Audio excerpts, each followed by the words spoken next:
quiet moments before the world wakes up. There's a place where pain meets peace, where every breath feels like a prayer and grief stands still. We carry the weight of what was and search for meaning in the smallest things. And sometimes all it takes is one moment to remind us we're still here, still healing. All right, everybody, welcome to another episode of the Grief Let's Talk About It podcast. You guys know who it is. This is Tony Lynch, and yes, I am the host of this podcast. We are your number one podcast and bringing you stories around death, dying, and grief, all the messiness that comes in between with some amazing people out here changing people's lives one heartbeat at a time.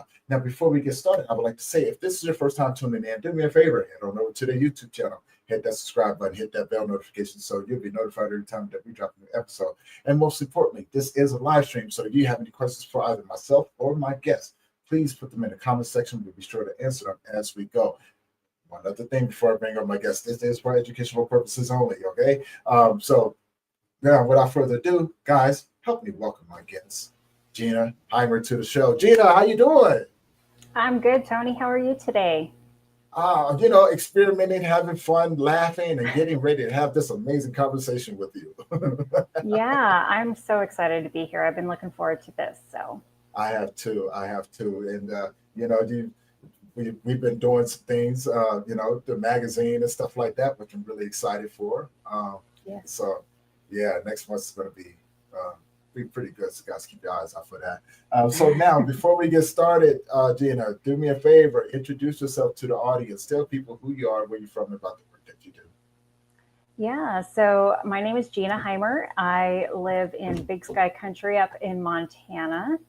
And I am a writer working on my first memoir about my own personal struggles with recovery from binge eating disorder.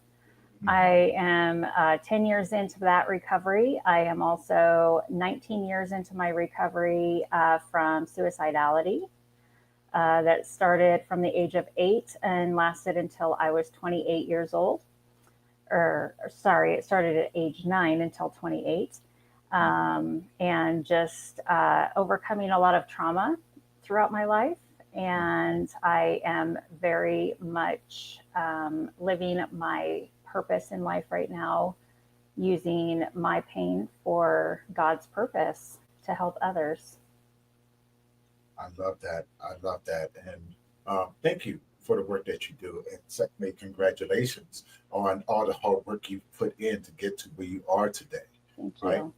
So let's go back into your story. What was it like? How did all of this transpire? Right, leading up to how did you get into this work? Well, it started, back when I was 8 years old. My parents decided to divorce, and that was hard for me to go through. And I had subsequently, because of that, noticed that I was finding some sort of comfort when it came to food. It wasn't something that I was searching for. It just, it felt like food was wrapping me up in a warm kind of hug. And that feeling seemed to progress once I turned 9 years old. At the age of 9, I had started experiencing sexual abuse. And with that, I turned to food as more of an outlet to find that security and that comfort that I needed. Simply because I was not in a position to tell anybody, be it an adult or a friend, about what was going on, because there was a lot of threats being made in that situation about what would happen if I did tell anybody, like harm that would come to others that I loved. And so I needed to keep all of that information very close to me. And so I was relying on food to give me that comfort and security that I would have essentially needed from another person. And that started my journey with hiding food, secretly eating food, overeating, and things like that. And that issue with food just progressed more and more over the years, as did my depression and anxiety. And I actually had my first attempt at trying to end my life at 9 years old. Um, and my first two attempts were actually at 9 years old because I just did not know how to communicate or how to navigate that trauma that I was experiencing. And, like I said, the depression cycle just worsened over the years.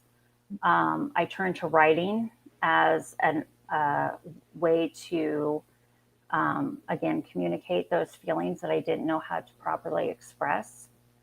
And that was a great level of release for me to get that information out. And I,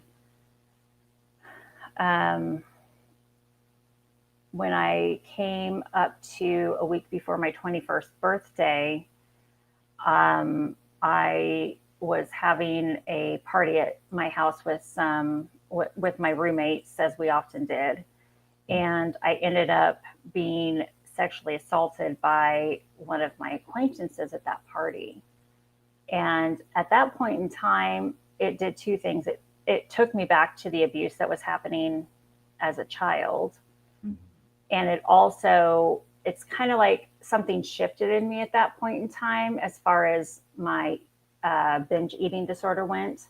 And I just kind of gave up. And I decided in that moment that I needed to take this drastic step to protect my body. And I decided that I needed to build a body of armor around myself.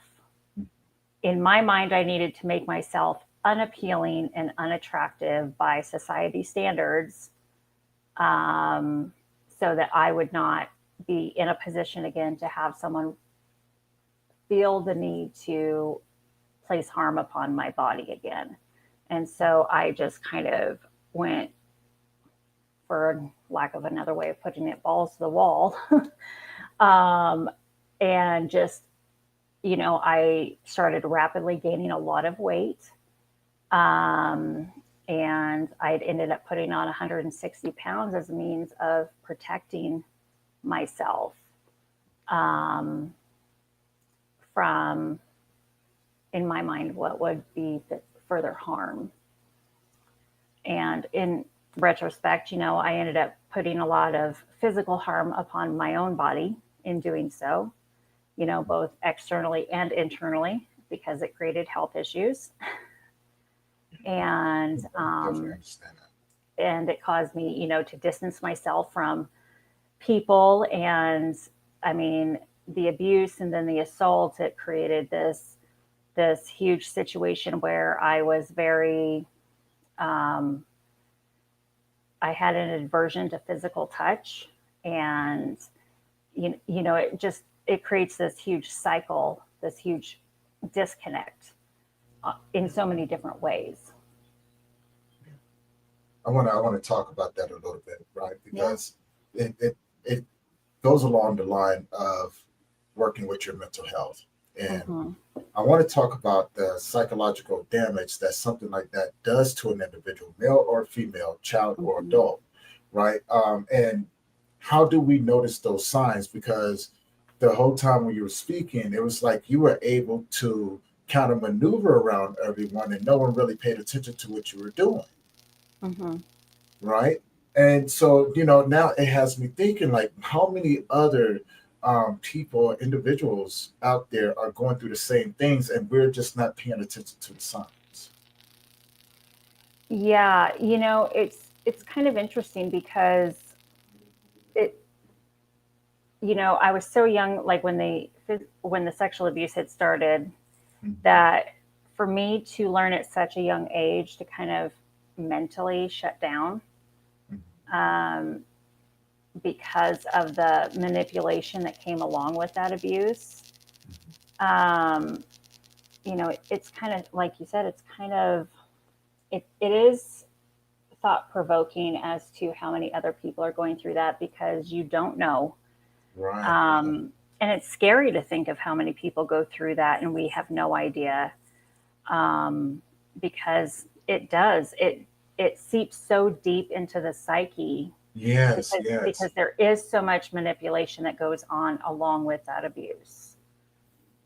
Now, I wanted it actually had me to start thinking. It's going to sound kind of strange when I say this, but you know, it's out of curiosity. How many of those people are substituting with promiscuity? Like they've gotten so used to the abuse, right? That they really don't care what happens to their body, so it becomes a natural habit to go Hmm. out and be promiscuous with a multitude of people. Right. Because I was thinking, I was like, that's a scar, right? And Hmm. that's a circular scar that if you don't understand it, you're going to keep repeating the same things over and over and over again. So you may have gotten out of an abusive relationship, but you're so used to people showing you love through physical intimacy Right. that you think that everybody loves you Hmm. because they've been intimate with you. So I started thinking about that. I was like, wow, that's an interesting concept, right? Yes. Um, Yes. what are your thoughts on that? Uh, that there's a lot to that, because as I'm writing through my memoir right now, Mhm. there's components to the association to the I mean, a huge association to my binge eating disorder, to the abuse and the Yeah. sexual Okay. Okay. assault, because and there is a lot of disassociation that I experience in my intimate relations, because and Okay. it scared me at times that I could become intimate with somebody and be so disassociated from the Hmm. situation, because that's supposed to be such a connecting, a time when you truly connect with someone, in Right. theory. And for Right. me, it was almost like a robotic type of thing. And That's what I was talking about. exactly. And like I said, that scared me at times, but Right. it's kind of what I knew. And so, Yeah. I have struggled with relationships because of it. Okay. And now Yeah, that leads me to my next word. I had to wipe my glasses. I had spilled no something on problem. it earlier. So now it leads me to my next question.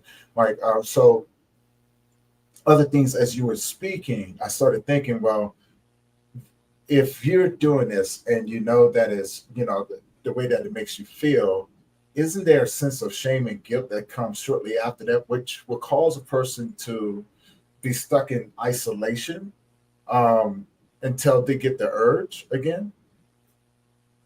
Yeah, I mean, Okay. there's definitely a huge amount of shame that comes along from Right. Right. every aspect, from the point of one being abused because you feel Mhm. some sort of responsibility for it happening, for some sort of responsibility for being assaulted, both of which are completely false and ridiculous Yeah. in and of itself. But again, that comes with the narratives that you're fed in those situations. Hmm. Um, and you then feel shame for disconnecting from people. You feel shame for, in my case, turning to food for comfort. You feel shame for like everything you do, and then trying to get yourself out of that whole cycle is a huge undoing of itself. And it's taken many, many years in both therapy and turning to God for me, Hmm. and really leaning into Him for that guidance for me to break that habit. And it still isn't fully, like, it's something I still revert back to and have to turn back to the tools and stuff that I've learned, and turn back to God to reel me back in, because Hmm. that's probably one of the biggest things that has the hardest things to unlearn. This is very true. And as you were talking about that, I started thinking, a lot of people struggle with that because they're not aware of what they're doing. And, they haven't had that aha moment just yet. And, when you were talking about food, I started thinking to myself, like, well, that's like, you've already said it. It's like a defense mechanism to keep people from wanting to hurt you, things Yeah. like that. And I started thinking, I was like, I've talked to young kids that have said that before. Like, I don't want people to do this. And so it makes me start thinking, like, how often are these kids being abused? Right, in those different type of ways, and how often are they turning to food and things like that. So now let's I want to ask a question. When was your aha moment when you said, I need to do something better? Because some people, we hit a version of rock bottom, and some come back, some don't. We never know, right? But Yeah. So what was your aha moment? What was that moment where you said, I need to change this? I actually had two separate aha moments for two separate situations. So, one being for my cycle with suicidality, because I had several attempts of suicide, and I had years upon years of self harm. That was, like I said, I'm 19 years into that recovery process. And I that came. God rescued me in that moment. I kind of made a deal with him in that moment when I was sitting in the middle of my living room, and I said, I'm going to try phoning a friend, essentially. And I said, if she doesn't answer, I'm going to go through with it. But if she doesn't, or if she does, I won't. And I know in that moment, he nudged her to stop what she was doing and answer the phone. And that's what saved my life. And she was there to listen to me in that moment, which is what I needed. And then with regards to my binge eating recovery, I had been going back and forth with, what different types of tools that I personally feel like I needed to help me get on the right path there. I knew that I needed some sort of medical intervention, but also a spiritual intervention, kind of hand in hand. And so, because I knew I needed a way to help me restrict my ability to binge. So I was on a flight to go to my grandmother's funeral. And I ended up being body shamed on the airplane, not once, but twice on my flight down, for being a large woman in a middle seat, encroaching on someone's space. And they, both of these men on two separate flights, made a scene in different ways about being seated next to me and asking to be reseated. One made a bigger scene than the other one, leaving me completely defeated and humiliated and enraged. And I sat there and just took it because I didn't want to create more of a scene and more attention on myself. I did not like to be the center of attention. And I honestly didn't want to be on the airplane to begin with. So, but in that moment, I defined my decision, which was to move forward with weight loss surgery when I got back, which was the medical intervention piece for me. And then I started really digging into really unraveling my trauma in therapy. Because for me, yes, the weight loss surgery obviously helps with shedding the weight, but you have to really work on the mental side of your eating, because that's really where a lot of your weight gain stems from. And then also really digging back into my relationship with God was a huge piece of it as well. as you were talking, it was taking me into some different places. Remembering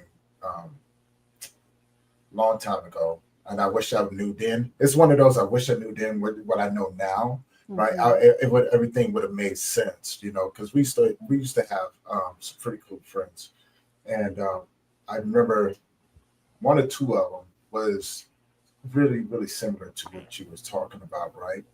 And back growing up in the 80s and the 90s, you never really thought about that too much. I mean, we had the Breakfast Club, for God's sake, right? We used to, Mhm. we used to look at the Breakfast Club and Ferris Bueller Day Off, right? And it Mhm. wasn't so prominent back then where people would, or it wasn't talked about then if someone was dealing with something like that. But I Mhm. was, I was, I was like, man, that sounds just like such and such. Mhm. I wonder if that's what was going on, Yeah. right? And I'm pretty sure somebody out there right now is going like this. I know somebody like that. Probably do, because let's talk statistics, right? Of young people or people in general across the board that take their lives, Yeah. right? Now we can talk about men having the highest rate, but that's only a generalization. Just within the last couple of years, there's been an increase in younger generations Mhm. taking, unaliving themselves. Yeah. Now, being someone in the mental health, being a mental health advocate, what do you think is going on? I think that there is, well, there's a lot of different components, but I think there's a lot of pressure. You know, kind of going back to like our generation, yours and mine, we didn't have all the social media influences. We had magazines and billboards and TV and all of that, which was its own beast in itself. And it did affect us as It did. well. It did.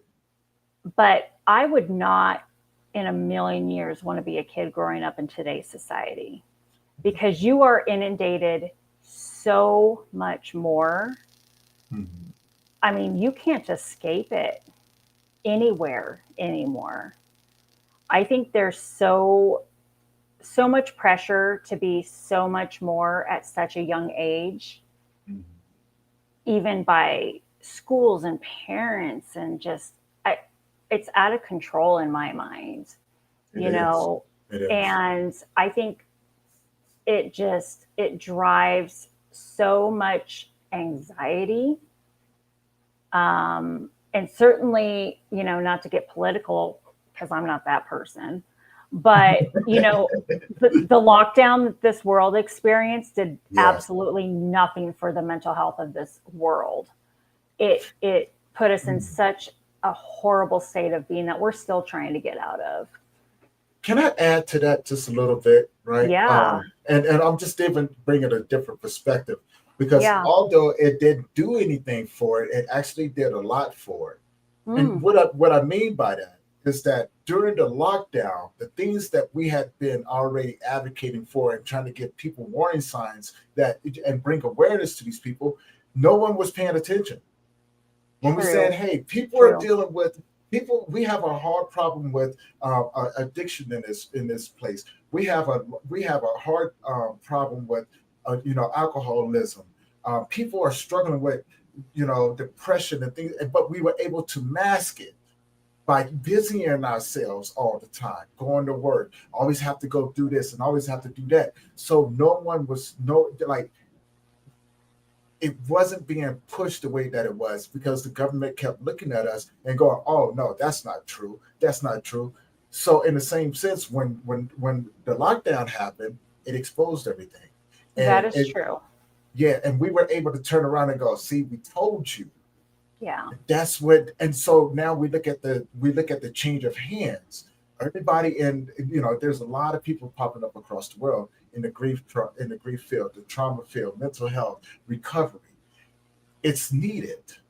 Yes. You see what I'm saying? We Yes. are now called to the forefront, and people have no choice but to listen to us now because the same people that was trying to hide are the same people that we're helping, from the government officials all the way down to the children in the projects, right? Yeah. We realized that this is a universal thing. So you wasn't wrong. It was crazy, but the blessing was that it's now allowing us to have open conversations behind it without people thinking that we're crazy. Yes, that is true. Right. That is true. That is the flip Okay. side of it. Yeah, absolutely. It did help bring it to the surface. Yes. Yeah. But I do feel like it perpetrated more of I don't know if I'm even wording it right. I feel like it created a higher level of an issue, maybe amongst the younger generation, because they lost their socialization and all this it was just kind of so different, right? Yeah. I don't know, but they just have such a different world to navigate than we ever did. They do. And I totally agree. Like, I'm not taking nothing Yeah. away from it. Like, I Yeah. just love the way the Yeah. conversation is going, because now people Absolutely. can see the different aspects of it. Yeah. Yes, the younger generation, I mean, they have the highest rate of school shootings or mass shootings in the world. The highest rate. When we were coming up, we didn't do that. We boxed. Right. We punch each other out. Pam, pam, and so when you actually really start to look at all of this, I makes me think of, where did we lose the connection? Where are we not? Where are we not looking? Because it's still happening, right? Although now we have a lot of support out there for these individuals, and we live in a very good time in life right now, because it's the largest technological advancement that we've ever seen.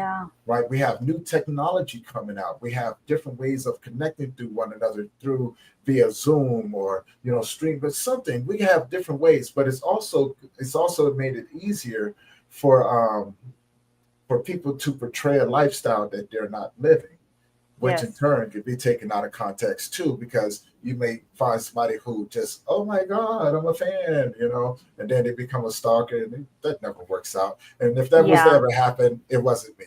All right, it wasn't me.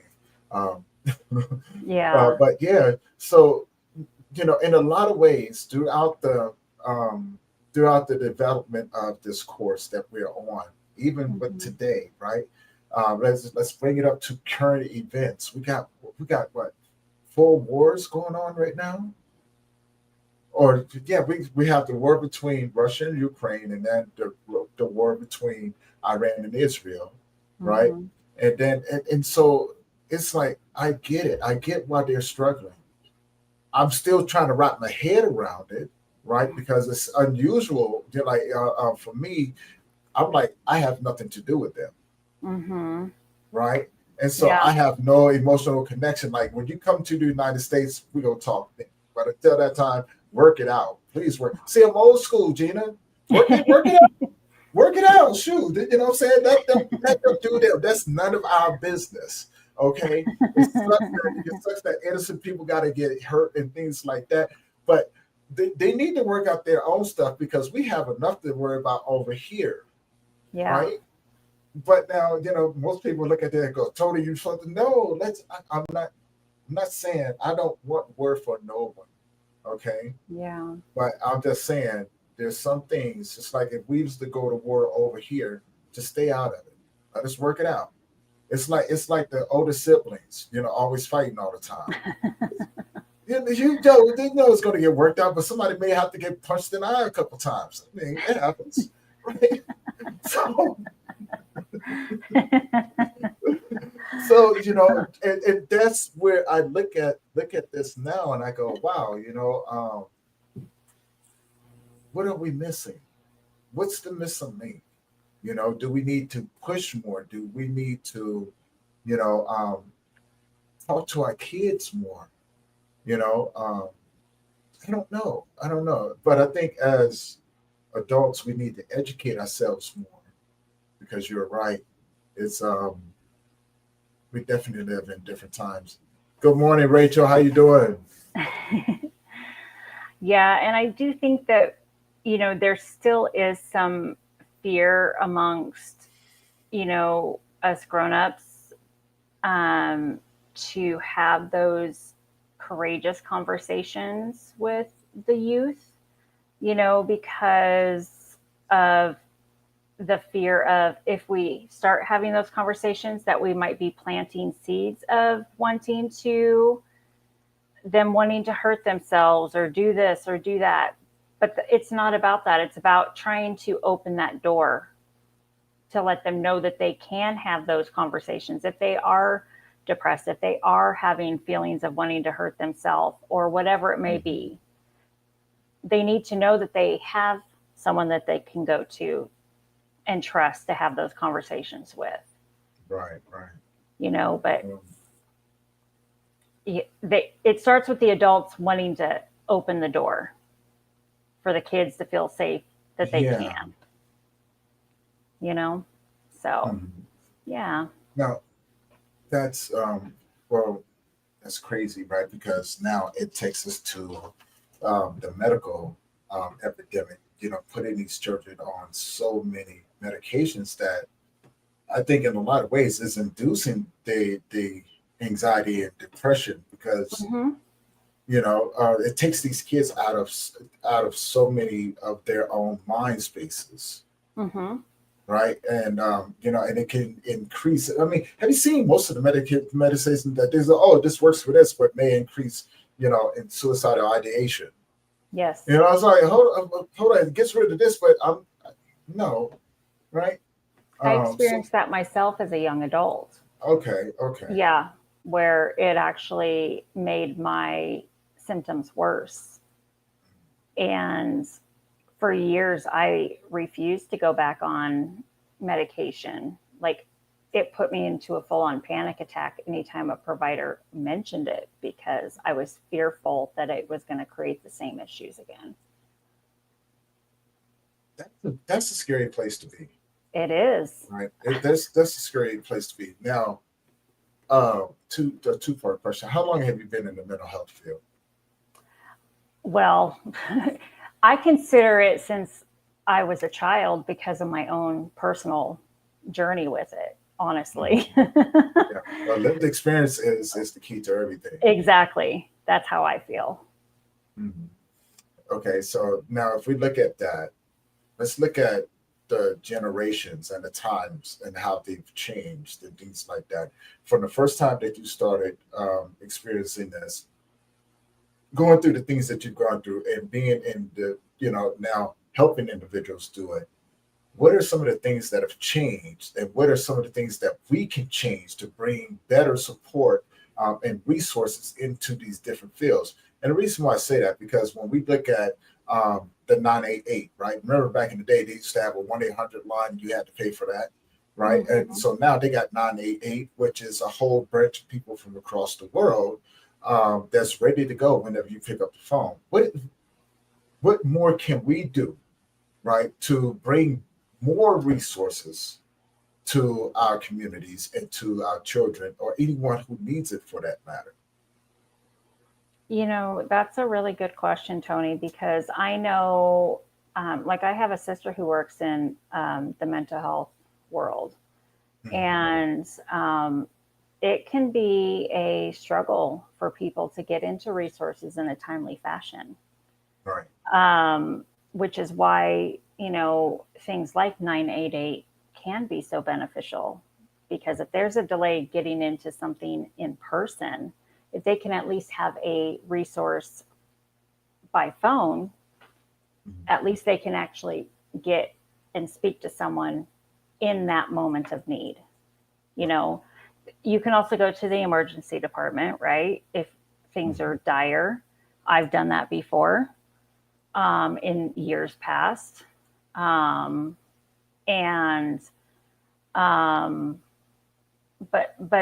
like I said, that's a great question. I don't have the answers necessarily. I think that is something that we as a collective community who are passionate about mental health, we really need to come up with some more solutions because there is such a huge mental health crisis, and I don't see it going away anytime in the near future. Very Um, true. I see it only getting bigger. Mhm. Yeah, yeah.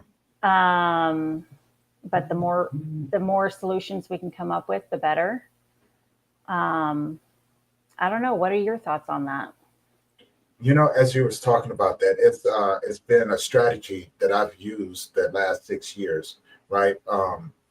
Because when I got into the grief field, I began to, through my own personal experiences, begin to put together the recovery aspect, how that tied into grief and dealing with your trauma or dealing with your mental health. Um, and all of these, so we focus on with the work that I do, we focus on four main components, which I just mentioned: the mental, the physical, the emotional, and the spiritual, right? And so that takes on a look of its own, but once you begin to work on it as a whole, you find that it helps with their mental stability. They Mm-hmm. become a lot more happier because they're using their dopamine in a more positive way. But Mm-hmm. they're also healing their childhood traumas. So when I look at what we do today, I'm in the grief field, you're in the mental health field.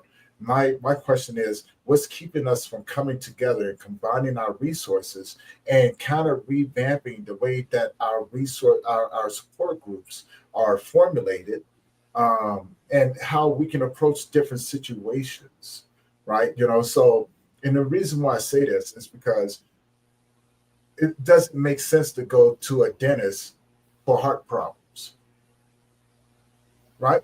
You know what I'm Right. saying? So Yeah. we should have a multitude of people in the same support groups at the same time for just in case purposes.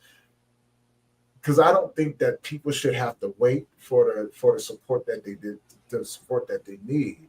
It should be something. If we're all in a nonprofit field, or have similar work, it just makes sense to me to get outside of your head and begin to come together and work together. Because I think that we could do so much more. But Yeah. again, that's just me. That's the way I look at it. Yeah. And when I made the decision to like sit down and really start writing my first memoir and going on podcasts and sharing my personal journey, the whole reason behind it, other than I've always wanted to be a writer, is I want to help people by I if I can help one person feel seen and heard through Mhm. sharing my experience, then it's all worthwhile to me because I really just want to be the person that I needed when I was going through these things, Right. Right. and make someone feel less isolated. You know, I've started being a mentor with the Eating Disorder Foundation, and Mhm. that's been super rewarding for me just to um, be able to um, help someone understand, I've been through what you're going through, and it helps further my recovery too and helps me stay accountable. And I've gotten such great feedback from my mentee and stuff like that. So um, I just want to help people. That's all I care about. I'm so many people that I've met along this journey of just building and connecting and things like that. We all have that one similar thing. We all want to serve other people and do the best that we can do, and possibly, be the best at in what we do, right? Hmm. And I think there's nothing wrong with striving to be of service to other people. I think that is one of the hugest gifts that you can ever give someone is your time, Yeah. right? And in servitude, because in a society that we live in today, people say, "Well, I do this for you, you need to do this for me," type thing, right? I wash your hand, I rub your hands, you rub mine, type thing. And it just feels good and refreshing to know that there are people out here that genuinely do this because it's a part of who we are, right? Mhm. Genuinely want to see someone else do good. And I think that's a good life to be in that mindset. But how do we do more? That's what I ask God all the time, because I'm doing what I'm doing now because this is what He is calling me to do. And so I take my direction from Him. And I keep my ears listening to what He is calling me to move forward and do. Like when I feel like He is calling me to, speak on a podcast, or what direction He wants my book to go, which has steered me in directions I didn't think it was going to go. Understood. I was like, I wasn't planning on writing about that, but okay, here we go. It's like I said, he's using my pain for His purpose, and it's His journey or his path, not mine. Yeah, Rachel says like an epiphany. It is. That's exactly what it's like. It's just like an epiphany because it's that's crazy. I was just talking to someone earlier before I got on here, and I was telling him, I said, it's more like when you get something, when you get an idea, you have some that'll come and go. Those are your temporaries, right? Those are ones that's going to resurface back around at some point in time. But then you get this heartache to do it, right? Like it becomes an obligation. Like you don't know why, but you Mm-hmm. know that you're supposed to do it, Yep. right? And you're willing to just knock out, get tunnel vision and just go after it, Mm-hmm. right? And it's I think that's an amazing feeling to have because it's like it's part of the purpose, it's part of the alignment. You never know why until a Mm-hmm. little bit later on down the line, right? You may sit Yeah. back and go, "Wow, now I know why I had to do this," Mm-hmm. right? Everything leads into everything else, but again, that goes back to what I said. It's like your purpose, and you're just aligning yourself with it. And the more you align yourself with it, it's like a pull to you. Yeah. Like it's a must do, instead of what if. Yeah. Yeah. I honestly, I could sit here. Trust me, I've got lots of ideas of what I've got way too many ideas. And, I, but whether or not it's the direction I'm supposed to go, I don't know. We never know. I think that is the fun part, right? Because Yep. you embark on this journey, at least for me. So I'm only going to speak from my perspective. I don't want to speak for other people, but at least for me, it's like I get up every day and I just go, I wonder what else I can get myself into. Exactly. Exactly. Because for one, I have fun. I love doing what I do. It's so much fun. It's so educational, and I'm learning so much and meeting so many amazing people along the way, right? But then people see the stuff that I do, like, and they're like, "What? What are you doing?" I was like, "I don't know. I'm just going to do it anyway, right?" Yeah. Um, I don't know. It's the habit that I picked up I think, from my son because he loved going out into the world and he had no fear. So I think I just kind of leaned into the work that I do and go, "Hmm, what's the worst thing that can happen? Oh, I found myself in some amazing situations, just going, Yeah. Yeah. I completely can relate to that. Yeah. yeah. It's so many ideas, I overwhelm myself. Do you ever get to a point to where you have so many ideas that you just have to sit down with your own self and go, man, where do I even start? Right? All the You time. know, Yeah, exactly. You know, because you and I have talked about a few of the things that's coming up, and a lot of people that know me know I have, I'm constantly doing something from writing programs to, podcasting, doing videos, and I'm thinking about doing other things as well. Yeah. Like it's so many different ways, and still being able to um, not be get exhausted from it, right? Hmm. But you're just curious to see what happens, and it's just like, oh, okay. Especially when it comes down to the mental health aspect, right? Because the brain is the most unexplored organ in the world, right? And we still don't know everything about it, right? Yeah. And so, when we think about the mental health, it's a rewiring of synapses, which, if I'm not mistaken, will cause or trigger the three responses: freeze, flight, fright, or freeze. Hmm.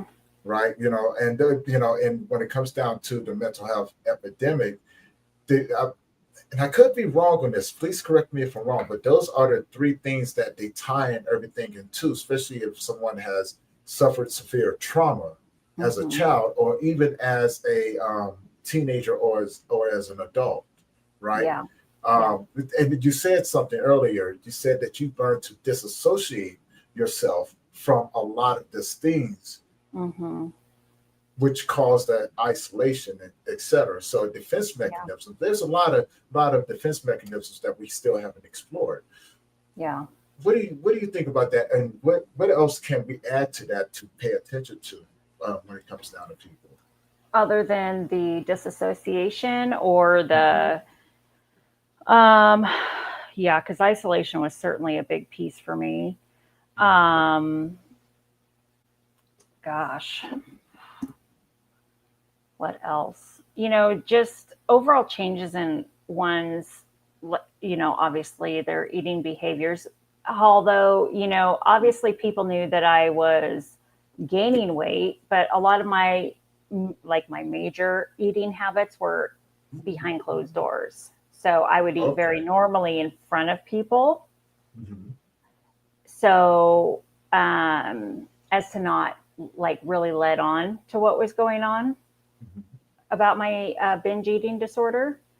Um, and so that can be a little tricky for people to pick up on, right? Um, Sorry, I'm just kind of thinking back about maybe some other potential things to watch for that I myself exhibited. Because we touched on a few of them. I don't think there were too many outside of the isolation, the out of control eating, the dis, the isolation. I think those are probably the three main ones that I personally did. Um, and they may have caused some alarms with some people that were in my, family or friends. Mhm. But nobody necessarily spoke out about it to me. That's what I was going to ask. Perhaps for fear of maybe hurting my feelings. I don't know. I have talked to some people in my inner circle, say over the last 10 years or so of my recovery from my binge eating, and there were concerns certainly over my health. Um, and but again, there weren't ever really any conversations about it. Mhm. Um, I can't really say why, other than Yeah. perhaps I just didn't want to approach the subject. Well, one of the I've always thinking of putting together theories when I hear that, because it's like, why didn't one say anything, Yeah. or anything like that? Was it a fear of hurting your feelings, but not knowing that's probably what you needed, Hmm. for you to become aware of what you was doing? Yeah. Um, Maybe it's people just became, this is interesting. Maybe people just became desensitized to what other people were doing Mhm. and was under the notion of, this not my business, I'm going to stay out of it type thing. Yeah. Because back in the generation that we grew up in, we we didn't have that, that emotional stuff that went on in the household and things like that.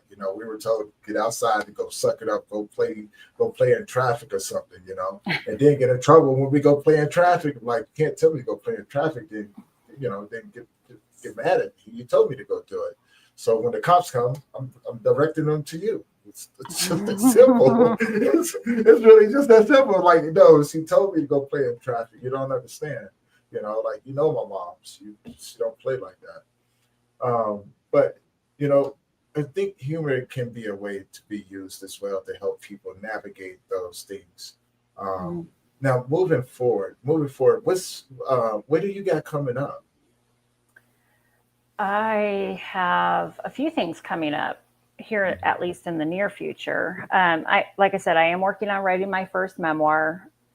I know when I'm hoping it'll come out, but it's been a little bit of a slower process than what I'd hoped, just because there are some harder parts to write about. So, ebbs and flows with that. I'm hoping it is coming out by the end of this year, but we'll just have to wait and see. I'm also collaborating with a really awesome person that we both know, Chris. Yeah, Um, yeah. Chris is my guy. Chris is my guy. yeah, I was on his podcast and he invited me to collaborate on a book with him. So I'm working on a chapter in that with him and That's exciting. 22 other folks. So that's so exciting. Mhm. And that's due to come out this year. I also have my first virtual speaking event coming up in July Okay, with, congratulations. thank you, on the subject of boundaries with about 30 plus other ladies. Um, and that will also be that speaking spot will be a chapter in a book. Mhm. So I've got lots of little writing projects in the works right now. That's awesome. That's pretty awesome. Yeah, Yeah. Isn't it fun? Isn't it? Does it feel strange to be writing? Um, it 'Cause, does. yeah, talk about the little surprises. I never thought I would have two books. I never thought that I'd be doing the things that I'm doing now. Now, truly, truly grateful and appreciative of the direction that this path has taken me. But if you would have asked me this 20 some years ago, I'd have probably punched you in your throat. You're not gonna write something like that. But it's such a beautiful journey. It is such a beautiful journey. So as we begin to wrap this up, Geena, Yeah. we got a couple more questions for you. The first one is, if you had a superpower, what would it be? Hmm. It would be, God, that's always such a hard question for me. Well, it doesn't have to be. It doesn't have to be like super strength like that, like Superman or anything like that. But Yeah. this could be something so simple that you can relate to. That maybe be a really strong strength of yours that you may not be paying attention to. Yeah. Let's circle back to that one. Let me think on that for a minute. All right, all right. So then my next one would be, if you could leave the audience with something, what would you leave them with? A smile. You dig that?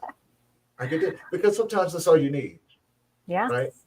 Then maybe that's all you need. And people don't know that the smallest gestures and the kindest gestures are the ones that don't cost you anything, Mm. right? You know what I'm saying? It could Hmm. be a simple hello. Um, it could just be somebody looking at you saying good morning to you or something I'm one like of those that. weird So people that does that in public, actually. I like making eye are you? contact and say hi to random people. Makes people so uncomfortable that I do it all the time.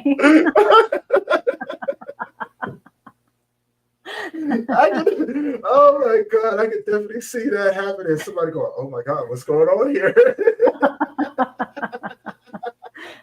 probably No, think that's I'm that's way weird, too but cool. No, no, you're not weird. It's not weird. Like it's good. It's good to be different than the rest, right? This hmm is how we make it. This is how we make a difference. But this, being kind to someone can actually open up the doors for deeper embedded conversations and connections with people. I think we just need to take the initiative to do that, right? And not be afraid to laugh because you look at it, what we are today, what we've been in the past. To be able to laugh and share that with other people can be, a huge thing as well. So now we're going to circle back around. We're going to circle back around. What's your superpower? Come on now. I know you got one. my superpower is just to bring joy. Bring just an ounce of joy to someone's day. I mean, it's something little, but you just never know what people are going through, Yeah. and it, like you said, the littlest thing can turn someone's day around. It's probably why I chose to work the 4 a.m. shift at my job. Well,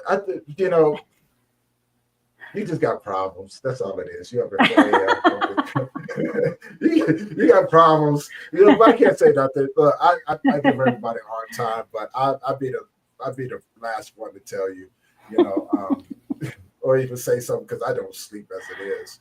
It's like, oh, I'm up. I might as well go do something. Next thing you know, my whole day is gone, and then the sun's coming up the next following day. I'm just like, Yeah. okay, at some point I do need to close my eyes, but I'm always into stuff. Though. I'm constantly into stuff. And now, with that being said, Gene, I want to say thank you for joining me today. And I look forward to a lot more work that we're going to be doing in the future. Good luck Yes. on the book that's coming out, and always, but thank you, Sid. I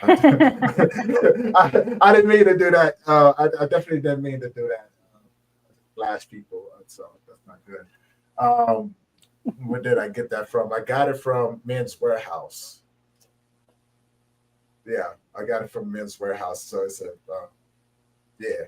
Um, but it's what was it? Oh yeah. So thank you again. We're going to possibly do this again for everyone else who have been tuning in. Do me a favor, head on over to the YouTube channel, hit that subscribe button, hit the bell notification so you'll be notified every time that we drop a new episode. And most importantly, maybe you know someone who can benefit from the conversations that we have. Share this along with them. We're trying to change people's lives one heartbeat at a time, and we do it through conversation and connection. And with that being said, guys, we're going to wrap up this episode of the Grief Let's Talk About It podcast. And let me get this in here. And we're going to see you guys in the next one. Have an amazing day. Bye, friends.